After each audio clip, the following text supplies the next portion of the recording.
नजर आए हैं। अब बढ़ेंगे अगली स्टोरी की तरफ जो आपको बताएगी कि किस तरीके से इंडिया में चीजें चेंज हुई हैं।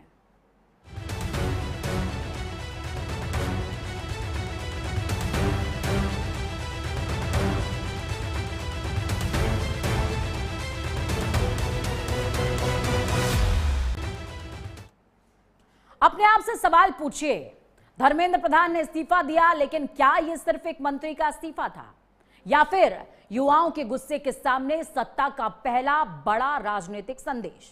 हालांकि अगर आप ये सोच रहे हैं कि मोदी सरकार में यह पहला इस्तीफा है तो जानकारी थोड़ी सी अपडेट कीजिए। दूसरा इस्तीफा है, इसके पहले एक और इस्तीफा हो चुका है। समय समय पर इस्तीफे होते रहते हैं। पेपर लीक से शुरू हुआ विवाद धीरे धीरे सरकार की साख की परीक्षा बन गया। लाखों युवाओं ने रोजगार, भर्ती और जवाबदेही के सवाल उठाए। सोशल मीडिया से लेकर सड़कों तक एक ही आवाज गूंजने लगी, अब जवाब चाहिए। सूत्रों के मुताबिक आंदोलन के बढ़ते असर ने सत्ता के शीर्ष यानी कि आला कमान पर लगातार दबाव बनाया, मंथन का दबाव बना। दावा यह भी किया जा रहा है कि चुनावी राज्यों में पड़ने वाले असर और युवाओं की नाराजगी को लेकर गंभीर चर्चा हुई।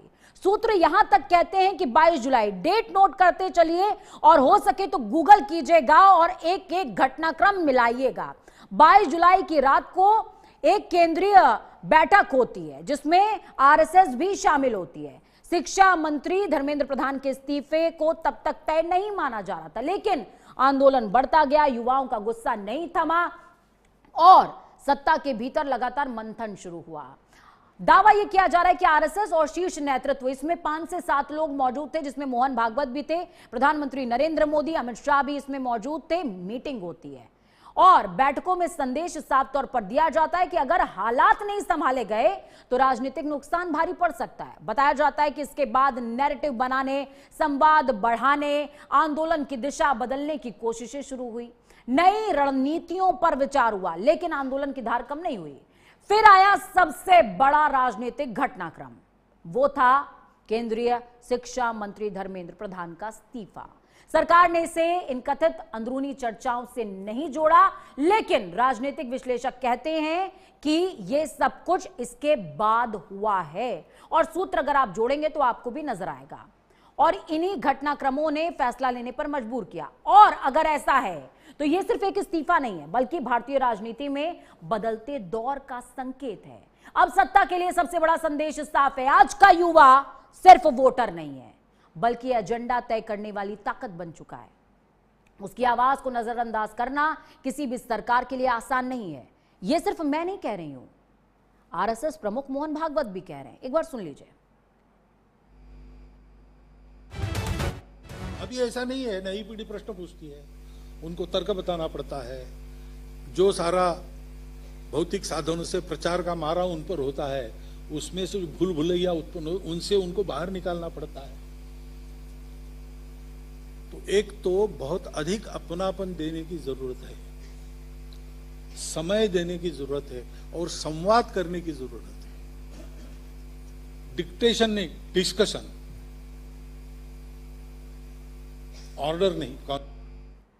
तो देखिए, डिक्टेशन नहीं, यहां पर डिस्कशन की बात मोहन भागवत ने की। और उसके बाद क्या हुआ, ये बयान आया, उस बयान के पहले एक वीडियो आता है और 22 जुलाई की तारीख मैंने आपको बताई कि जिस दिन मीटिंग हुई, मीटिंग के बाद सब कुछ डिसाइड होता है, किस तरीके से नैरेटिव सेट करना है और किस तरीके से तमाम चीजों को मोल्ड करते जाना है। क्योंकि अब युवा अगर इतनी तादाद पे सड़कों पर हैं तो बहुत जरूरी है कि युवाओं को अपने पाले में लाया जाए। ग्राफिक्स के जरिए कुछ चीजें, कुछ तथ्य समझते चलिए जो कि आपके लिए जानने समझने जरूरी है। 22 जुलाई की सीक्रेट मीटिंग के बाद पूरा गेम चेंज हुआ है और सिर्फ मुझे मत सुनिए, गूगल कीजिएगा। 22 जुलाई की रात को एक हाई लेवल सीक्रेट मीटिंग होती है जिसमें आरएसएस और बीजेपी का नेतृत्व आमने सामने आता है और यह मंथन किया जाता है कि भाई अब तो ये सिचुएशन हैंडल नहीं हो रही है। वरना सोचिए, धर्मेंद्र प्रधान को अगर इस्तीफा देना है तो वो इस्तीफा पहले भी दे सकते हैं। वो कह रहे हैं कि मुझे 10 दिन से बेचैनी हो रही है और मैं 10 दिन से इस्तीफा देना चाह रहा था, लेकिन नहीं दे पाया। क्यों नहीं दे पाए? आंदोलन के बढ़ते असर पर चर्चा होती है, धर्मेंद्र प्रधान के भविष्य पर मंथन होता है। इसके पहले जब तक ये मंथन की बात आ रही है तब तक धर्मेंद्र प्रधान 2 बार इस्तीफे की पेशकश कर चुके थे। उन्होंने कहा कि सड़कों पर बहुत बवाल हो रहा है और अब इस्तीफा दे देना चाहिए, लेकिन उनको होल्ड पोजीशन में रखा गया। 27 जुलाई तक हालात पर नजर रखने का फैसला लिया गया। लेकिन और आपको याद होगा प्रधानमंत्री नरेंद्र मोदी जिस दौरान उन्होंने अपना पहला वीडियो जारी किया, उस दौरान उन्होंने सोमवार का जिक्र किया था। तब तक ये तय था कि जो नैरेटिव है उसे सेट करके चीजों को कवर अप किया जा सकता है। सोनम वांगचुक के अगर अनशन को तुड़वा लिया गया तो उसके बाद चीजें थम सकती हैं, लेकिन ऐसा हुआ नहीं। आपको याद होगा वीडियो में प्रधानमंत्री ने कहा था कि सोमवार को हम चीजें टैकल करने जा रहे हैं, लेकिन सोमवार से पहले ही इस्तीफा आ गया। रणनीति से इस्तीफे तक तमाम चीजों को समझिए। वांगचुक का जो अनशन है उसको समाप्त कराया गया। ये पहली कड़ी थी। किस तरीके से अप्रोच हो रही है ये सामने आया। एबीवीपी कार्यकर्ताओं के एक्टिवेशन की शुरुआत की गई थी धरना स्थल पर, कि वहां पर जो उनका एक्टिवेशन है वो बढ़े ताकि जो नैरेटिव है वो चेंज करने की कोशिश हो, लेकिन उसके बावजूद भी कोई फर्क नहीं पड़ रहा था। कई राज्यों के अंदर आंदोलन तेज हो गया और कई जगहों पर यह आंदोलन हिंसक होता गया। मैं कल भी ये बात कह रही थी कि इस आंदोलन का नेतृत्व विहीन होना या उतना ताकतवर नेतृत्व ना होना प्लस बेतरतीब होना, ये इसके लिए सबसे बड़ा प्लस पॉइंट था। आरएसएस ने जनजी से संवाद करने का संदेश दिया। मोहन भागवत का वो बयान मैंने आपके साथ में साझा किया है, और इसी बयान के बाद तमाम चीजें चेंज होना शुरू हुई। बढ़ते दबाव के बीच रणनीति बदली और इस्तीफा लिया गया। इस्तीफे के बाद सारी मांगे मान ली गई, वरना सोचिए किसान इतने लंबे समय तक आंदोलन पे बैठे हुए थे, उनकी तो कोई बात नहीं मानी गई थी। तय समय से पहले धर्मेंद्र प्रधान का इस्तीफा होता है, और ये इस बात का प्रूफ है कि युवा अब सियासत के सेंटर में आ गए हैं। ग्राफिक्स यहां पर चेंज हो रहे हैं, और ये चेंज होते ग्राफिक्स बहुत ध्यान से देखिएगा। हालांकि स्क्रीन आपको चेंज नहीं लगेगी, लेकिन 18 से 35 साल के मतदाता देश में भागीदारी कितनी रखते हैं समझिए। 10%, 20% नहीं साहब, 40%।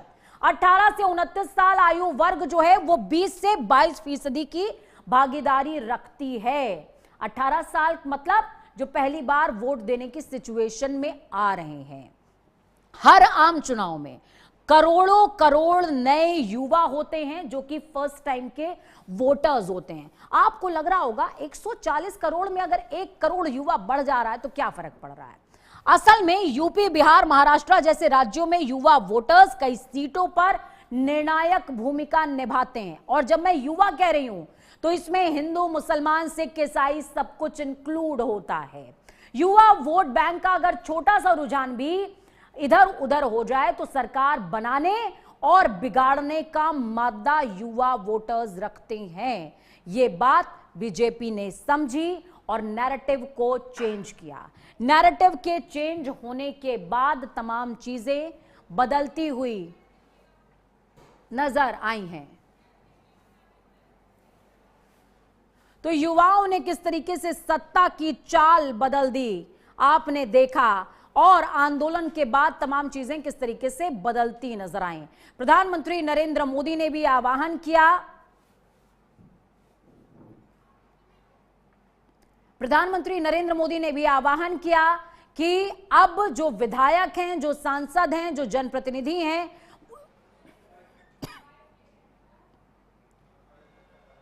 वो सीधे तौर पर जनता से जुड़ना शुरू करें। और जब वो जनता का जिक्र कर रहे थे उन्होंने इंस्टाग्राम यानी कि सोशल मीडिया का जिक्र किया। ये इस बात को दिखाता है कि जो बीजेपी का रुख है वो किस तरीके से चेंज हो रहा है। राजनीतिक विश्लेषक अमित तिवारी जी हमारे साथ में जुड़ गए हैं। अमित जी बहुत स्वागत है आपका।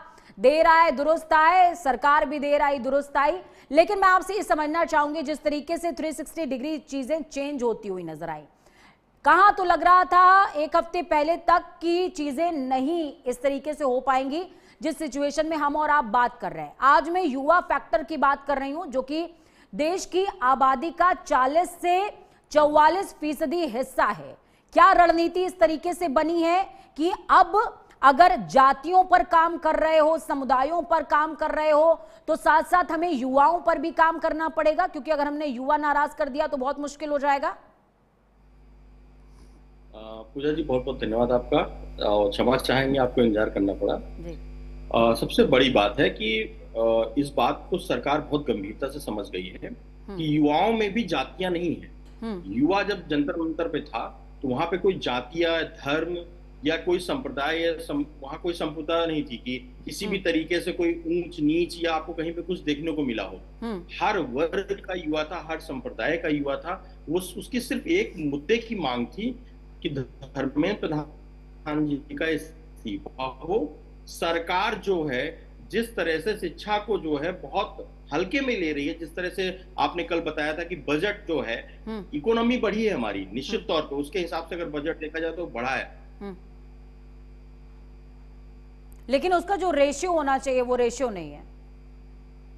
अमित जी का फ्रेम बार बार फ्रीज हो रहा है, लेकिन जिस तरीके से वो बात कर रहे हैं कि वाकई सरकार ने ये चीजें डिकोड कर ली हैं कि अगर युवाओं को नहीं साधा गया तो बहुत मुश्किल हो जाएगी। और सबसे बड़ी बात विपक्ष में, और मैं यहां पर खासकर बात करूंगी राहुल गांधी और अखिलेश यादव की, थलापति विजय को भी आप देख लीजिए, टीवी के जितने युवा नेता हैं उनका करिश्मा, उनका चार्म अगर वो युवाओं के बीच में है और उनकी तरीके से रिवॉल्व हो रहे हैं तो उनका चार्म, उनका करिश्मा, उनकी फॉलोइंग जो है वो अब अलग तरीके की हो रही है। यानी कि जो इंडियन पॉलिटिक्स है, मैं बार बार कह रही हूं कि ये इंडियन पॉलिटिक्स के बदलने का दौर है और आपको यहां से जो भाषण है, उनकी शैली, जो तमाम चीजें हैं वो शैली बदलती हुई नजर आएगी। अमित जी अपनी बात पूरी कीजिए प्लीज। जिस तरह से जो है, जो आपने देखा होगा बदलाव और घटनाक्रम, नेताओं की जो एक आपने देखा होगा व्यवहारिकता, जो जिस चीज की आप बात कर रही थी, वो व्यवहारिकता पूरी तरीके से बदल चुकी है और जो एक आचरण था वो नेताओं का पूरी तरीके से बदला हुआ नजर आया आपको।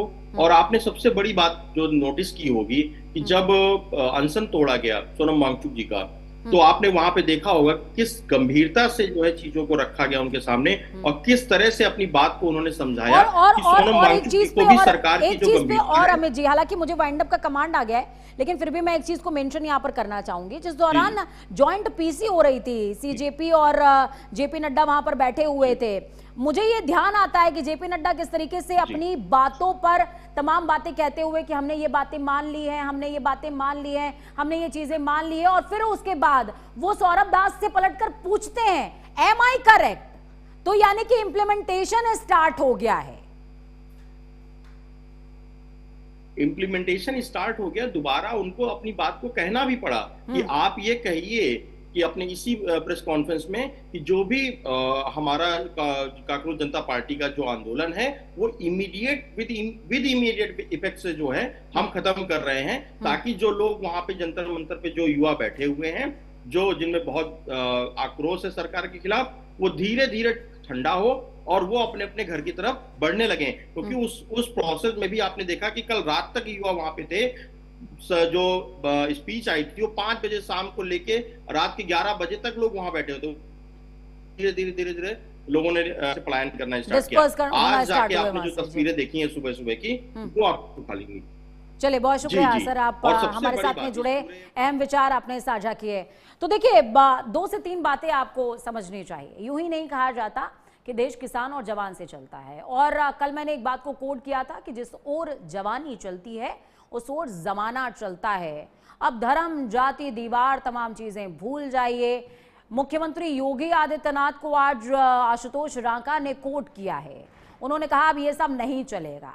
ये समझिए, युवा डर नहीं रहा है, युवा एक्सप्रेस करने से नहीं भयभीत हो रहा है। आप उसे कहेंगे सरकारी नौकरी नहीं मिलेगी, उसे करनी नहीं है। आप उसको सहयोग देने की बात करेंगे, उसे चाहिए नहीं, उसे पहले आप अपने अधिकार दीजिए। जो फंडामेंटल राइट्स हैं वो आप कितने फुलफिल कर पा रहे हैं वो आप बताइए। साथ में उन्होंने ये भी आज स्थापित किया है, युवाओं ने यह स्थापित किया है जो कभी क्रांतिकारियों ने स्थापित किया था, कि देश और दल दोनों अलग चीजें होती हैं। दल का सगा होना और देश का सगा होना, ये 2 बातें हैं। क्योंकि देश वही रहेगा, दल बदलते रहेंगे। नेताओं के बदल जाते हैं तो देश में शासन की बात तो छोड़ ही दीजिए। वक्त छोटे से ब्रेक के उस पार खबरों का सफर लगातार जारी है।